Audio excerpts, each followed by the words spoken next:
Hi, everybody. Thank you. Thanks for coming. Nice to see you. Hey, man. Right on. Hi. It's very kind of you to come out in the cold and the wet. Oh, it's the English summer, right? That's the welcome, right? Pretty great. Pretty great. Well, I love you all too. Thank you. How long have you been in the UK for? How's it been going? Oh my goodness, today's Thursday, Monday, Tuesday, Wednesday, Thursday, 4 days. 4 days working tomorrow as well, and then going back to the States for a release week. But been very happy and excited to be here. It's been a lot of ground we covered and a lot of friends we saw. And there's a new record. Amen. And what's it called, John? The album's called Forever, and it's on the heels of the release of the documentary, which I hope you've seen by now. And it comes out next Friday. Why Forever? It's an obvious question, but I'm going to ask it. Why is it called Forever? Better than never. You know, I think at this point in our careers, as we were both looking back with the doc and looking ahead with new music, I had had a couple working titles for the record, but none of them resonated with any of us, to be honest. They just sounded like album titles.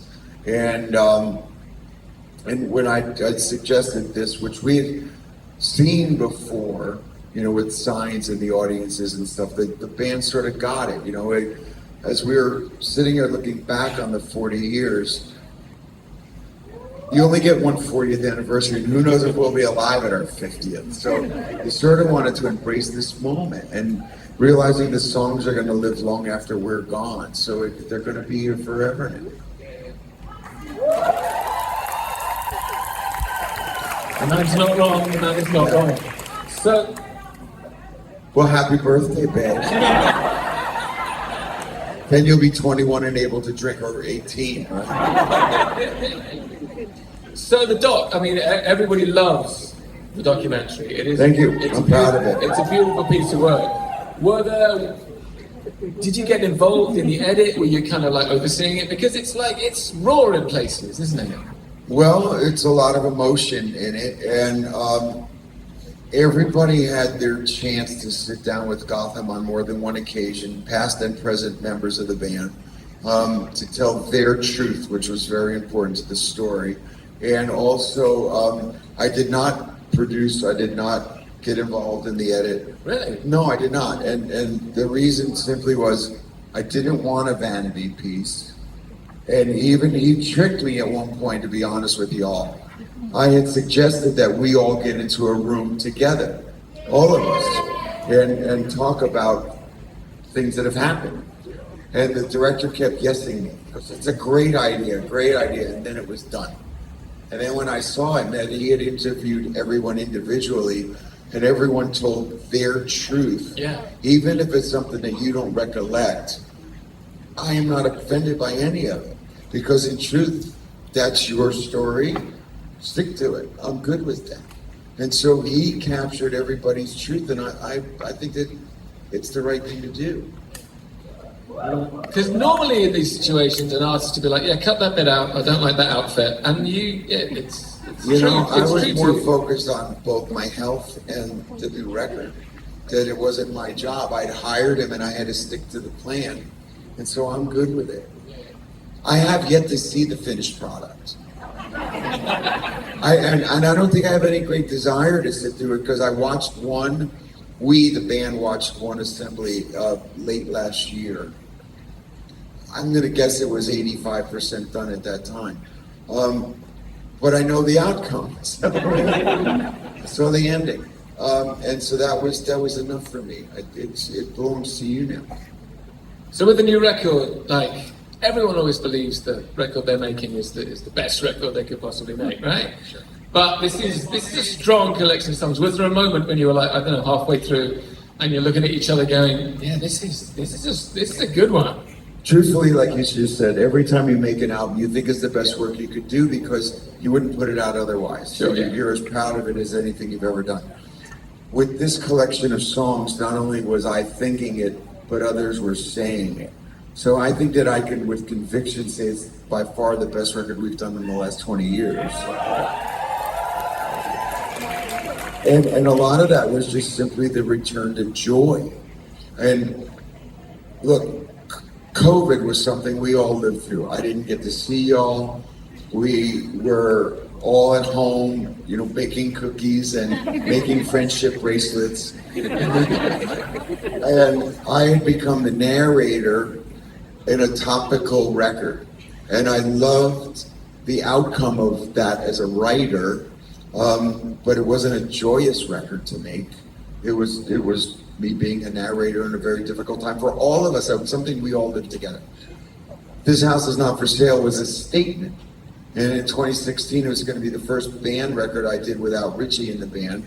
And so I needed to make a statement that we were, you know, staying together and going strong. And writing a song like This House Is Not For Sale was that. Not a joyous record, but a great rock record.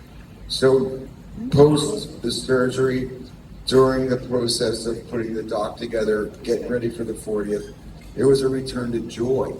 And so by the time we went into the studio, I knew that we had a collection of songs that were uplifting and joyous again, which is like sort of what the Bon Jovi trademark has been. So, okay, so say I come visit you in the studio, right? Hello, nice to see you, Matt. For this record. What time do I come visit you?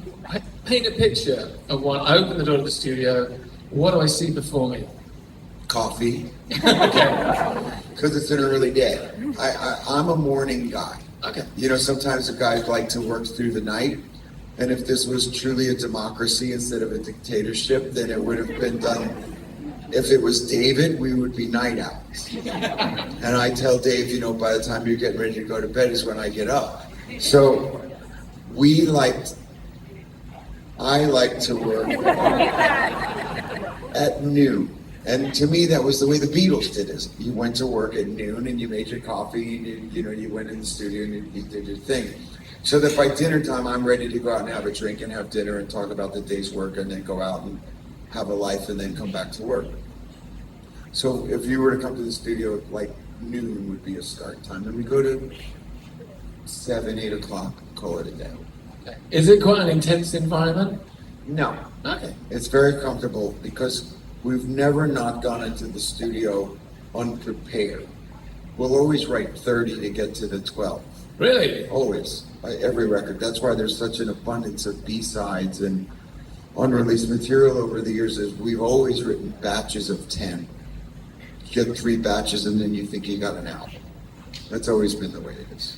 So could be, well, this day and age you probably want to stream it. Just have the 30. Dear record company. I'll write it. Okay. Why the 100 million fans can't be wrong.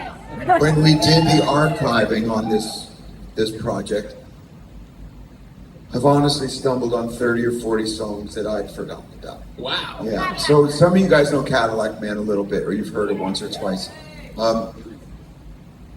There was a lot of finds like that I had no idea. Remember, Always was a DAT on a shelf that I didn't know I'd written. I knew I'd written it, but I'd forgotten all about it.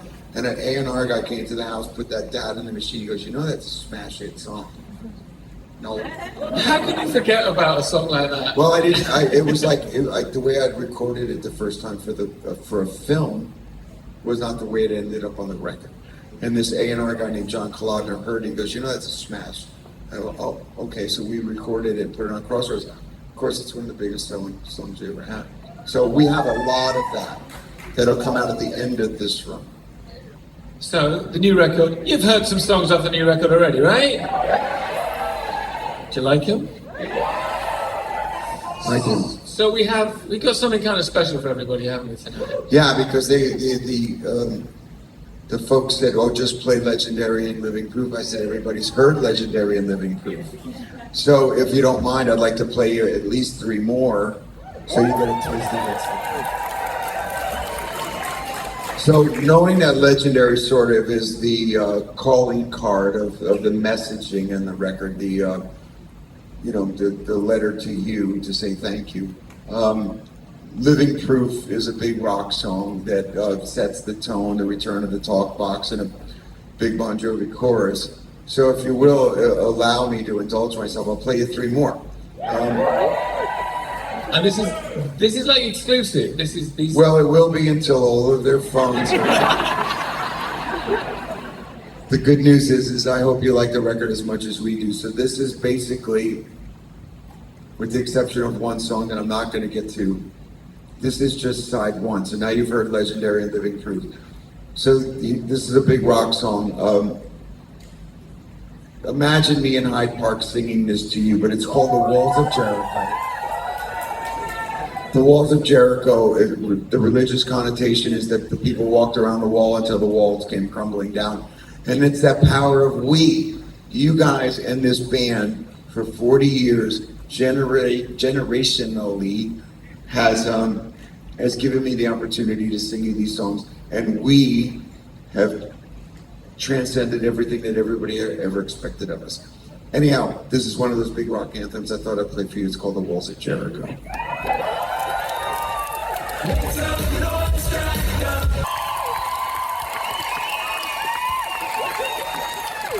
There's just someone over there just going, yes, yes, yes.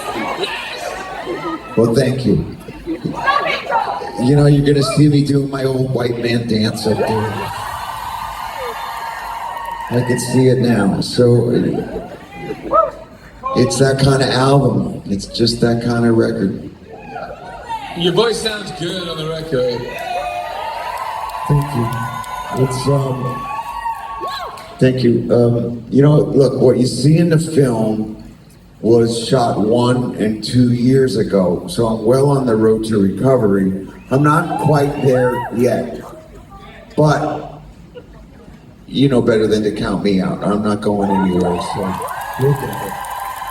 And, and I feel good about the progress. It's slower than I thought. I never expected to have a surgery, for fuck's sake.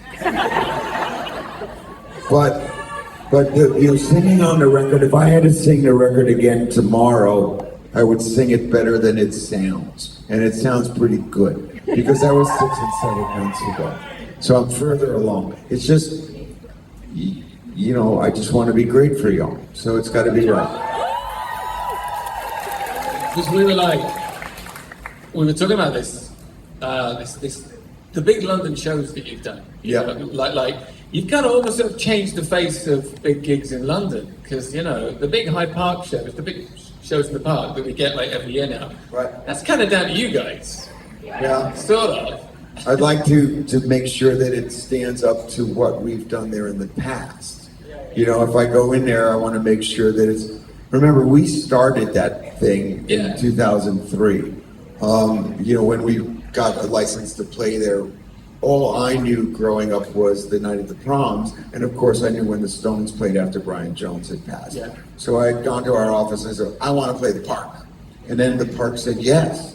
And so in 2003 on the Bounce Tour, we played to 105,000 of you, if you remember. So then everything after that, and they started the Hard Rock Calling Festival and all those things as a result. We played there many times, and we have to be that good. It has to be that good, or else watch YouTube. Medic. Oh, someone's gone down. Medic. I'm not a doctor, but we need some help in the front row. Here comes somebody right now. They're coming right now. Coming right now.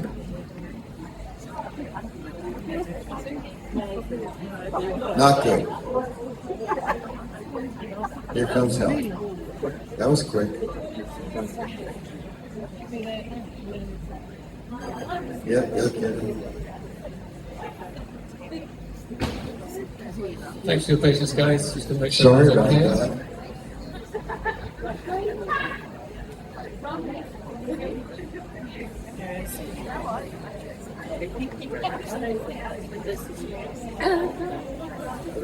It's good. They have more than one medic.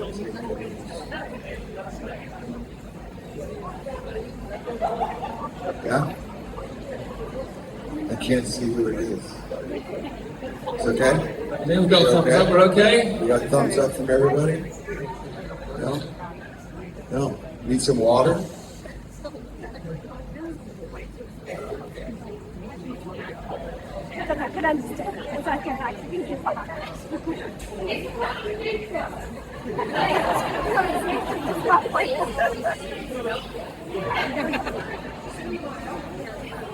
If I have to do mouth to mouth.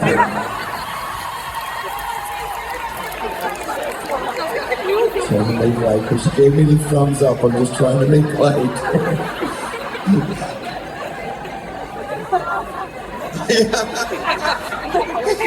Thanks for your patience, everybody. Appreciate this.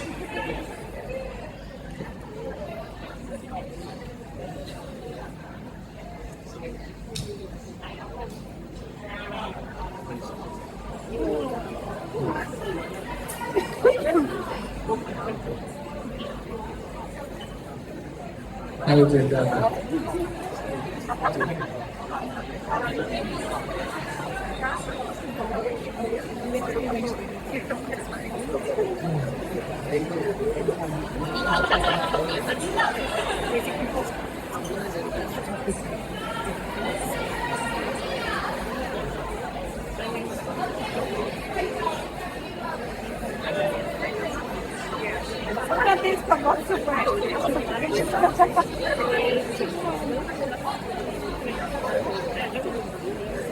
Well, we've got a team coming in now.